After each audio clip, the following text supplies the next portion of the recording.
Une fidèle de chez Fidèle qui est dans la lutte depuis le début. On va accueillir Madame Delphine Bateau. Merci, bon, je vois qu'il pleut. Comme députée de la circonscription, je suis fière d'être à vos côtés. Aussi comme ancienne ministre de l'écologie qui était à l'origine d'un moratoire sur ces projets qui malheureusement a été levé. Je voudrais féliciter le collectif Bassine Non Merci pour la réussite d'aujourd'hui. C'est un succès. La mobilisation progresse. Je voudrais saluer tous les maires des communes du Marais Poitevin et des alentours qui se mobilisent, qui ont refusé de délivrer les permis d'aménager. Je voudrais remercier aussi Marie-Monique Robin, Yannick Jadot, Loïc Prudhomme et tous ceux qui sont venus parce que ça nous aide à donner une visibilité médiatique, y compris nationale, au combat qui va continuer de se développer.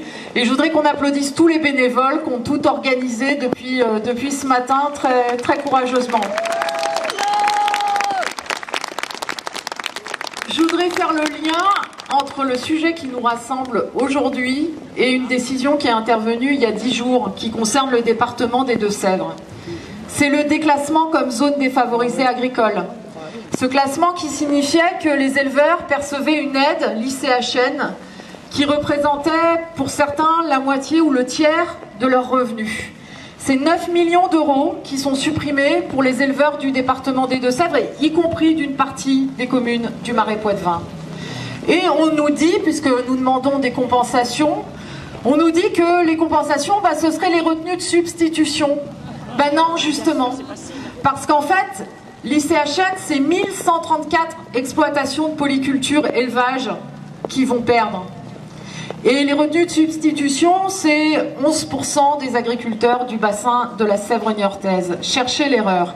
Et donc le problème qu'il y a aujourd'hui, c'est qu'il y a une cohérence entre cette décision de suppression de l'ICHN, mais aussi d'autres grands enjeux, le CETA, le Mercosur, la suppression des aides au maintien des exploitations d'agriculture biologique, d'autres enjeux qui concernent le Marais Poitevin aussi aujourd'hui sur ce qu'on appelle les MAE, les mesures agro-environnementales, où il est question de supprimer une partie du cofinancement de l'État.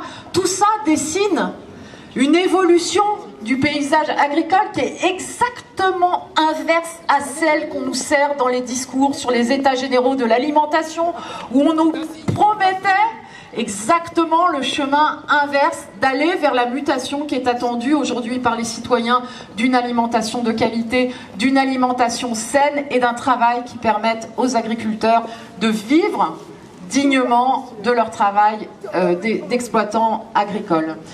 La deuxième chose que je voulais vous dire sans être trop longue, c'est que je pense que la mobilisation d'aujourd'hui, 2200, c'est ça, je pense qu'elle est historique à l'échelle du Marais. Et que le combat qui nous rassemble, c'est aussi... Non? Ah bon? Le combat qui nous rassemble, c'est aussi un combat pour la deuxième zone humide de France. On n'est pas n'importe où. On est dans le bassin d'alimentation du Marais Poitevin. Et il y a eu beaucoup d'efforts depuis beaucoup d'années pour essayer de le protéger, obtenir des reconnaissances nationales au travers du label Parc naturel régional. Et aujourd'hui, j'ai le sentiment que tout se détricote à l'envers. Parce qu'il y a non seulement les retenues de substitution, il y a non seulement l'évolution de la qualité de l'eau qui, à mon sens, est directement liée aussi à la question des néonicotinoïdes, mais ça nous rassemblera peut-être un autre jour en d'autres occasions.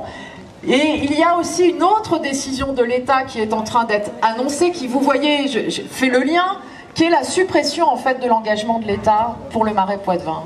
Donc tout ça n'est plus possible. Donc je pense qu'on va avoir d'autres rendez-vous de mobilisation.